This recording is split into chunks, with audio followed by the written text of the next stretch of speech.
welcome back this gentleman who coaches one of the three remaining undefeated teams through 3 weeks in the National Football League. As a matter of fact, his team has a full 2-game lead on the rest of the AFC East, and that includes the team that they are going to be facing by visiting this week in the New England Patriots. He is the head coach of the Miami Dolphins, Adam Gase. How are you, Coach?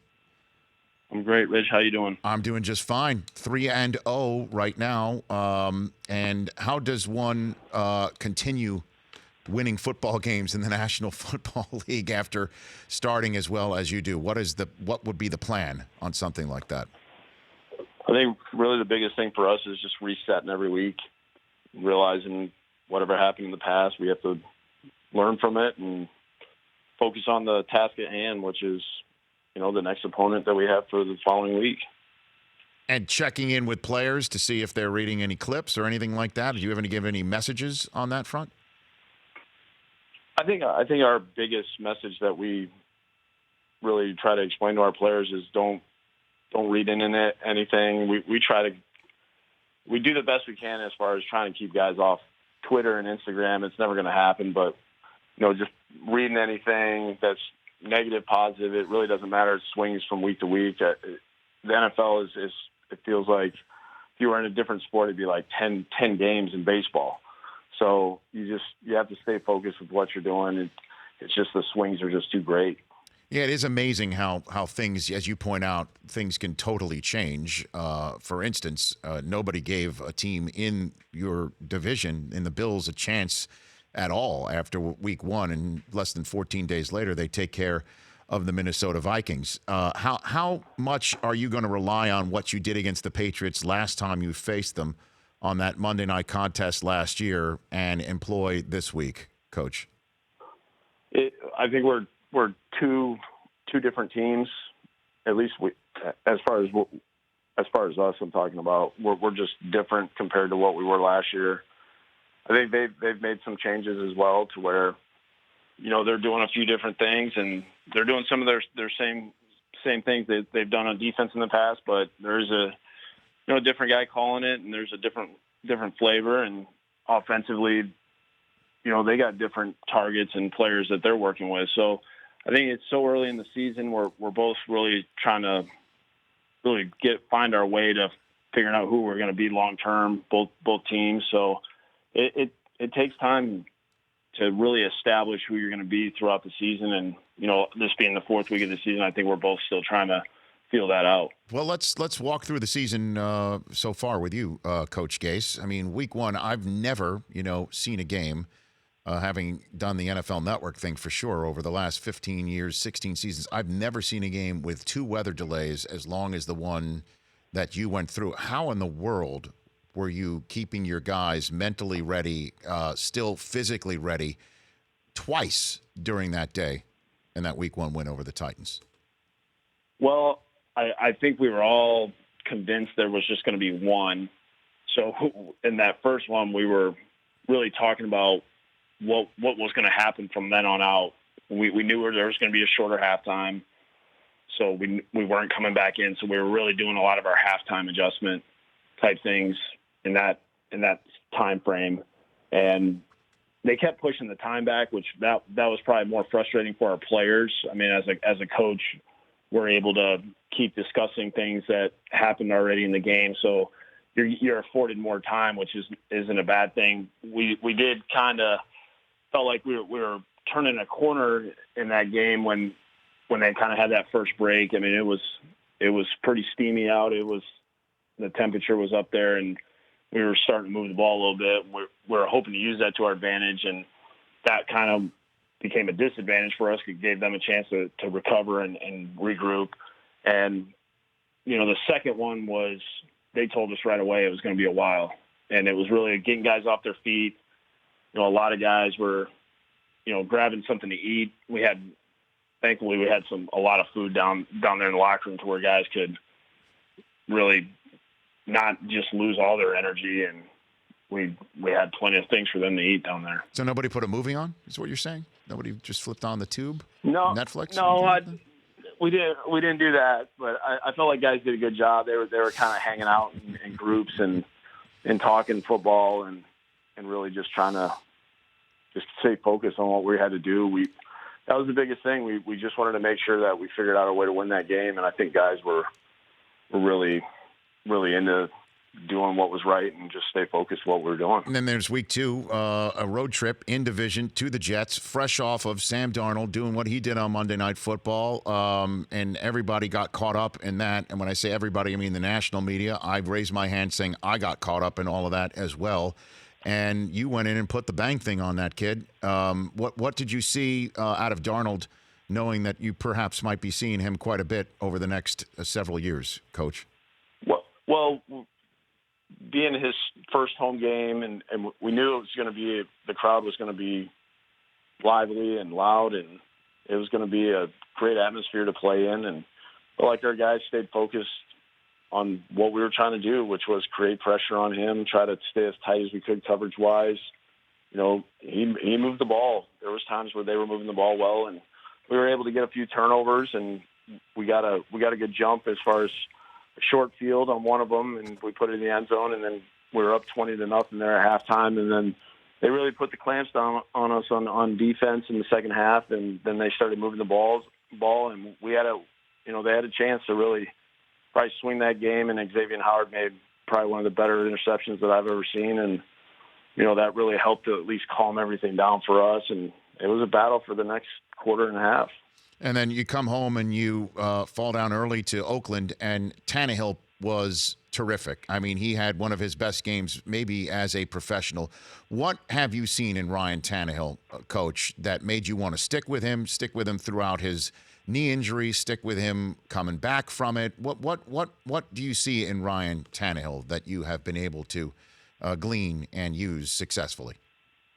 Well, I think he has the physical traits, and that's fairly obvious if you watch him play. But I mean, this guy is tough, smart, and he cares about his teammates. He wants to make sure that he does everything he can to make sure he's prepared, our offense is prepared, and that he gives us an opportunity to score points and put us in position to win games. And I think guys appreciate that. We went through a lot of adversity last year, and I think him being gone, really a lot of our guys that were here, they appreciated him, for all the things that he had done before he was injured. And then when he came back, you could see you could see and feel something a little different when he got back, to where he was here for one reason, that was win football games. And, he throws numbers and all those type of things aside. His goal is to win and try to get as many guys involved as possible and distribute the ball. And, he wants to get a lead for this defense so that they can go do what they do well, which is pass rush. And, he's done that. And he's, his attitude, you can tell he missed it, being gone for that year. He loves being out there. He competes extremely hard in games. He's fearless in the pocket and sometimes too fearless on the move. But, if that's my biggest complaint, I think I can live with that one. Adam Gase, Dolphins head coach here on the Rich Eisen Show, and you've worked with quarterbacks absolutely everywhere you've been, and you just gave voice to the value of Ryan Tannehill and the value that this franchise places in him. So it's interesting that in this day and age where we're seeing more and more roughing the passer calls than ever before, based on the new emphasis on a rule about placing body weight onto a quarterback, that it appears you are the first head coach in the NFL to have a player blow out his knee attempting to not put a body weight on top of a coach. And William Hayes, I wonder what goes through your mind when you see that, Coach. Well, I didn't know it at the time. We really didn't know. It was a very odd way that he came down. And at first, I don't think anybody was thinking ACL. And, when we finally got the MRI and all that stuff back and found out about it, that was heartbreaking for us, because he's one of our leaders. He's one of those guys that does all the dirty work and doesn't look for any kind of the glory or praise. He does it quietly, and guys respect him. And he was really one of, probably our main, run stopper. And he has been since he's been here. And he brought an element to our defense that, we'll miss. And, we're going to have the next man up mentality, which everybody knows. But it's still hard to, it's a hard pill to swallow, losing a guy like that. Well, and the manner in which you lost him, though, do you think this rule needs to be changed on the spot? It seems like everybody's going to start getting together in the competition committee to discuss it. Would you be up for this rule being changed, at least in terms of the emphasis? It's hard for me to say one way or the other, Rich, because I don't know everything that's happened. You know, when you're in the middle of the season, you don't see everything and you don't hear everything because you're kind of in a bomb shelter almost. You know, so you know, I know it's unfortunate what happened to our guy. Just really stings. I didn't really realize that's what he was trying to do when it happened, and when I found out afterwards, that was frustrating for me to hear. I appreciate that he was trying to do the right thing and play by the rules, and I just hate losing a guy like that over something that probably could have been avoided. What if I paid your fine, Coach? What if I paid your fine? No, I'm good. I don't need to. I'm not looking to anger anybody. It was frustrating that happened, and when it's a guy that's key to your defense, and we lost a few guys that during that game, so it's a tough one to reason with. Well, I'm glad you didn't accept it. I really wasn't willing to do that, just so you understand. I'm just throwing that out there. Before I let you go, Frank Gore, what in the world has he brought here? He is unbelievable. This guy, to me, deserves a jacket one day that's gold. I think he's going to get it. You've got a dynamic kid in Kenyon Drake, but it seems that Frank's getting the ball a lot so far. Coach, what has he brought to your team? Well, I've always been a fan of using multiple running backs, and it's a long season. And the way that we use Kenyon is a little different than a lot of teams are able to use running backs because he's unique. And, if it was up to him, he'd be playing special teams too. And we obviously can't afford that because of the value that he brings with our offense. And I think him and Frank are a great 1-2 punch. And I love what Frank's brought from the day he's been here. He's such a pro. He works probably as hard or harder than anybody that I've ever been around. He practices like it's a game. When we have him go, we only really practice him on Wednesdays, and then on Fridays he does a little bit, but we don't try to do too much. The way we look at it is Frank's got enough reps in his career. We really don't need to wear him out more than he already really does. And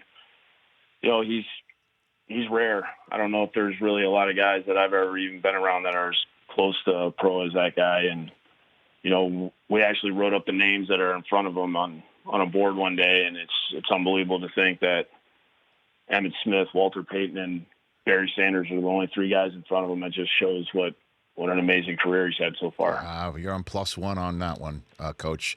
Hey, thanks for the call. We appreciate it. Hope this is not the only time we get to speak to you throughout the season.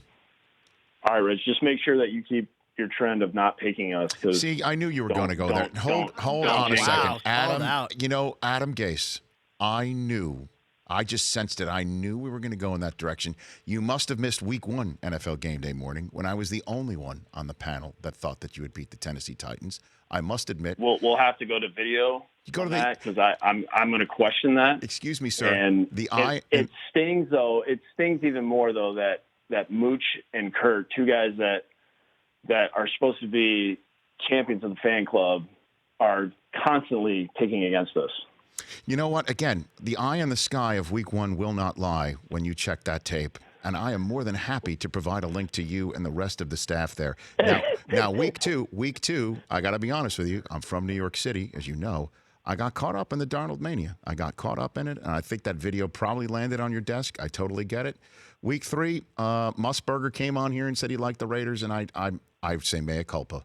So what if do you want me to choose you this week? Is that what you're saying? No, I'm good with you picking against it. See,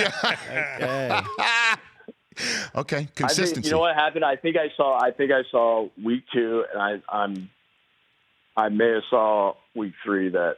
Yeah. I feel like Irv was the only one that picked us. That's true. That is correct. Irv was the only one who picked you week 3, but week 1, I was there for you.